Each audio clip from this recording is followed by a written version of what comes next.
Hi guys, Namaste. My name is Dr. Sandhya Ramanathan and I'm a GP in Auckland, New Zealand. Today, I just wanted to go through with you the principles of management of a suspected or confirmed mild case of COVID-19 and the equipment that you should keep at home should the need arise for you or any of your family members as we navigate through this COVID-19 pandemic. Now, the first most important piece of equipment that you can get, particularly if you're living in a city where access to hospital level care is difficult, and is a simple medical device called a pulse oximeter. This pulse oximeter is widely available and it's relatively affordable. Now this device, when you use it to monitor the oxygen saturation levels in your blood every day as you are fighting the infection, will go a long way in providing reassurance that you are okay to be managed at home and you don't need to go to hospital. So I'll just show you how to use this device. You just switch it on. Okay, it normally has some batteries that it comes with that you put in the back. Then you just slot your index finger into the oximeter and it shines a light and determines what the oxygen saturation level is at the moment in your blood. And it looks like mine is not doing too bad at the moment. It's 100% and the number below is my pulse rate. Okay, so this is a very important device that you can invest in to make sure that your family stays safe. The normal range is between 95 and 100. If your oxygen saturation is falling below 93, and if it's associated with shortness of breath, it is an indication as well that you definitely need to get some urgent medical advice. The other simple pieces of equipment I'd like you to stock up in your house, a packet of large balloons, and I'll explain to you this in a minute. The other thing is also a straw. It can be a reusable straw, plastic straw, paper straw, anything will do. Now, if somebody in your family is to come down with symptoms suggestive of COVID and you can't get a test, that's okay. No need to panic. We know what we can do to basically get the best possible outcome if you carefully follow what I go through in this video. Another thing I'd like to request at the outset of this video is if you can please, I humbly request, watch this video till the end. It will provide a lot of useful information, and please share it with as many of your family and friends as you can as possible, because in doing so, you will be saving lives. Now, the first principle of management of this condition at home is priming your immune system. Now, our immune system is our first port of defense in fighting any infection, and COVID-19 is no different. So it's very important that we have a good diet that is rich in real food, colorful vegetables and fruit, and minimize any junk, processed foods and alcohol or fizzy drinks, etc.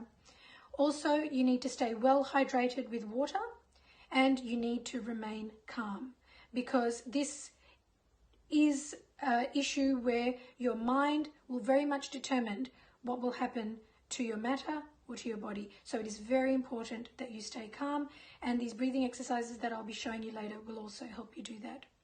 Now, in addition to your base immune system, which you need to keep primed with your excellent 8 hours sleep a night, I would, at the first sign of illness, add 3 immune boosting supplements every day, and that is zinc, vitamin D, and vitamin C. You can add something else if you wish, like turmeric, echinacea, but these 3 are essential: zinc, vitamin D, and vitamin C. Okay, so that covers your immune system. All right, and so we'll be taking that every day. The next most important principle of management is reduction in viral load.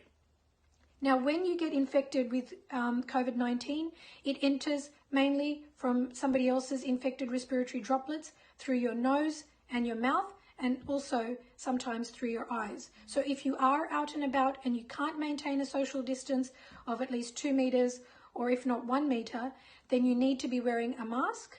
that covers your nose and your mouth, and preferably some glasses as well, because even if you do interact with somebody that may be infected, this will help reduce the viral load as you basically interact with this person in terms of how much virus dose you are taking into your system. Now, say somebody in your family starts coming down with symptoms such as fever, dry cough, runny nose, sore throat, loss of smell or loss of taste.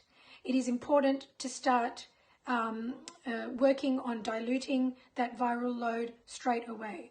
So the most important thing is doing gargling twice a day with warm salty water, and even preferable to that is a betadine mouth rinse. Now, if in addition to rinsing your mouth, it is very important to also rinse your nose. So there are several options available. One of them would be just a saline nasal spray that comes in a spray bottle, which you can just spray up each nostril, and you can repeat that as many times as you want through the day. Another and even better option is to get some saline made up into a little dropper bottle that has a lid that you can remove, okay? And into that, I would like you to drop a few drops of betadine concentrate, okay? Like so. Then you put the dropper lid back, and it has another lid that goes on top, and that you basically twice a day, and if you're going in, you basically drop it into each nostril, okay? And that will help dilute. Even better than this is if you make up a saline nasal rinse, and you can get these nasal rinsing bottles, okay, that look something like this. And in that I have just put 250 mils of water that has been boiled in the kettle and cooled down. And to that I am going to add half a teaspoon of bicarb soda and half a teaspoon of salt, okay? And I've already added that into this. And in addition to that, I'm going to put in a few drops of betadine concentrate. And so with this, what you do is you do it over the sink, you lean over the sink, you direct the flow of the nasal washer back towards your throat as you enter your nose, and the saline fluid will flush through and come out the other nostril and out of your mouth, and will help again reduce that viral load. Okay, so there we have reduction in viral load. So already we've been through the first principle is priming your immune system. And the second principle is reduction in viral load. Now, another way which we can reduce the viral load, before I forget, is steam inhalation. This is very important and can also help with symptoms such as reduction in sense of smell. It's good to put a little dollop of Vicks into a bowl, pour some boiling water over it, cover your head with a towel and take steam, and do that twice a day. So now I want to get on to the most important topic I wanted to cover today, which is breathing exercises. Now, in order to explain breathing exercises, I just wanted to just go through a little bit about what actually your lung looks like. Now, your lungs, which take up most of your chest cavity, basically are like a big sponge, okay? More shaped a little bit like this on either side. So as you can see, our lungs are smaller at the top and bigger at the base, and most of the airways are actually located at your back, all right? Now, because of this, if you are to collect any fluid in your lungs, that fluid with gravity is going to concentrate at the base of the lungs, so right at the back, okay? And it is very important that we do breathing exercises to make sure that there is no fluid accumulating at the base of the lungs, and we are emptying our lungs adequately to try and prevent collapse of these little air spaces right at the bottom. So in order to do that, it is very important that we breathe well, okay? Now, in the breathing mechanism, the most important thing for you to focus on is expiration, or breathing out, okay? Now, this is because when you breathe out, you are emptying your lungs you're emptying your lungs as much as possible, and it's the same as if you were to imagine that the oxygen that you want to take in is water that you want to take in and fill this sponge. You want to fill this sponge with as much oxygen as possible. So in order to do that, you first need to clear out any of the old water that is already sitting there, okay, that contains carbon dioxide. So I'm just going to show you and demonstrate with this sponge as I do it. So I'm going to take a big breath out first.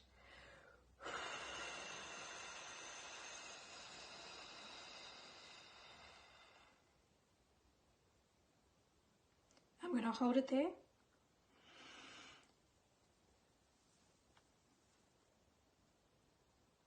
And I'm going to take a big breath in and I'm going to hold it there. Okay? Now, this is a very important thing to remember and to practice. When you are doing something such as box breathing, which is breathing all the way out for 3 seconds, hold.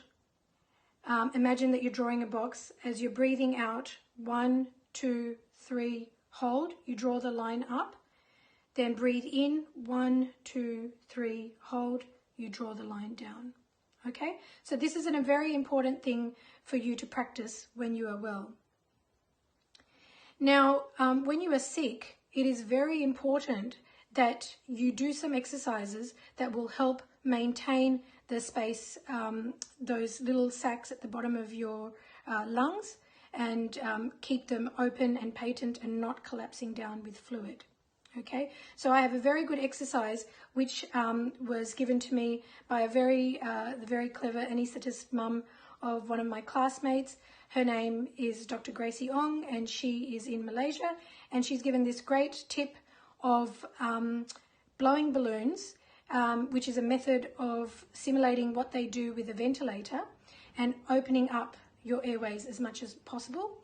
And I have done this on somebody I've treated for COVID, and despite being an ex-smoker and having had a history of pulmonary TB in the past, they've managed, while being sick with COVID, to hit saturation levels of 100 with the benefit of these balloon exercises. So I'm just going to demonstrate what I want you to do. Okay, so I want you to take the balloon and try and blow up the balloon over a period of, say, about 3 breaths, okay?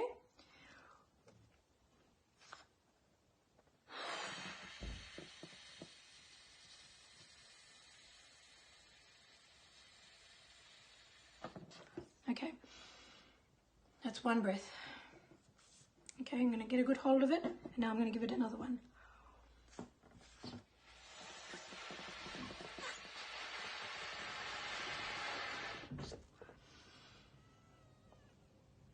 And 1 more.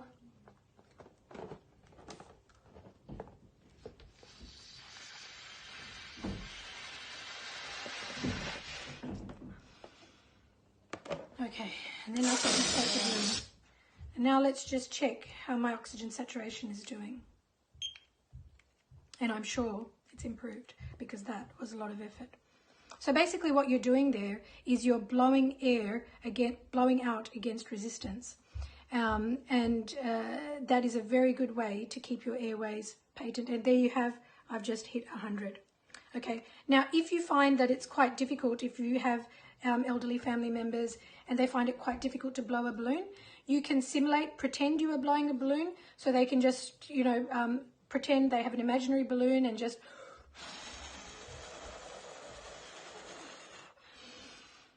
and breathe in like that. But another simple exercise is using our straw and a glass of water is to blow bubbles into that glass of water, is another way to more gently create resistance, okay? So we will be doing this.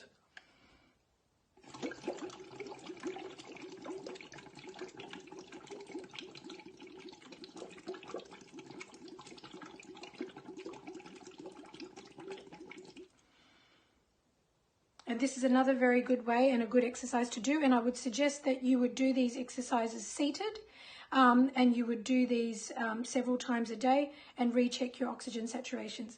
Now, in addition to these exercises, the other extremely important thing is your posture. Now, to demonstrate that, I've got my beautiful doll Rani and a little cushion.